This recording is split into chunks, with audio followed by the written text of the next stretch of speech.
Okay, this is round 3 of what John wanted me to do, was block it off a little bit on the high spots, which was here and here and on the end down there. Take it down a little bit, clean it all up, and get it recolored again. And I got to put it back in each time. After you get it put back in, you have to move it.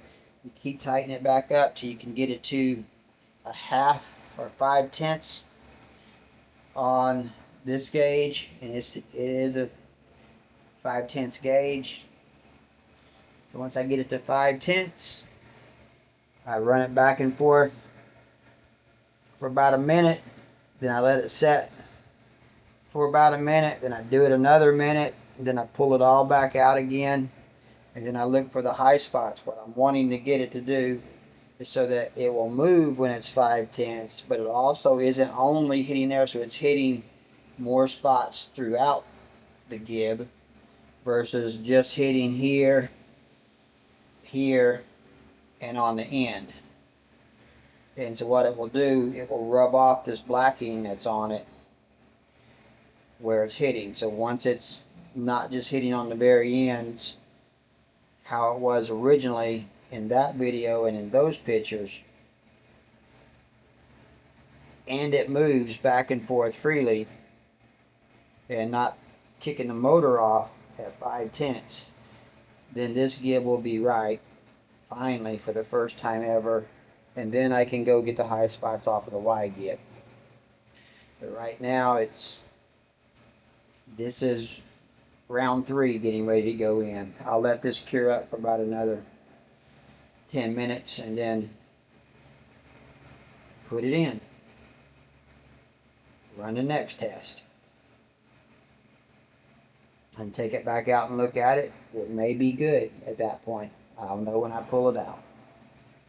But that's what I do each time. I have to pull it out, find the high spots, take those down a little bit more with the stone, and then you put it back in, like I said, and you get everything set back up with the backlash.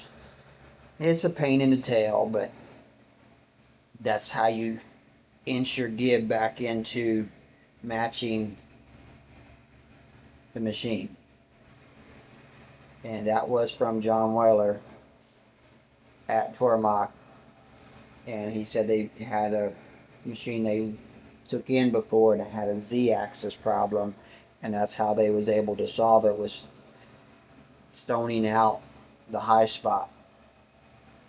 But you can tell how I've taken it down already, because you'll notice this corner here doesn't have as many of the little marks in it to hold the oil. So once I get it back all the way where it's touching all over, he wants me to go back in and put the little marks in it where I've had to take it down some, so it holds oil in those spots like it should. You'll really notice it on this end. See out past the oil line? The marks are, looks like a little bit of mark. That's just where I rubbed the stone on it so I can see the cross rub. But it literally right down here, it's taken all of those little factory little nib marks they do with that tool. It's had to sand them all out because this corner was hitting really hard, especially right where the thread came in. It was hitting really hard right there, which is why it would bind itself up. And it wasn't rocking because this corner right here, right in here, was hitting really hard. So that was stopping it from doing the rocking, but most of it wasn't hitting. So that's why it was having the problem. But I'm getting it, inching through.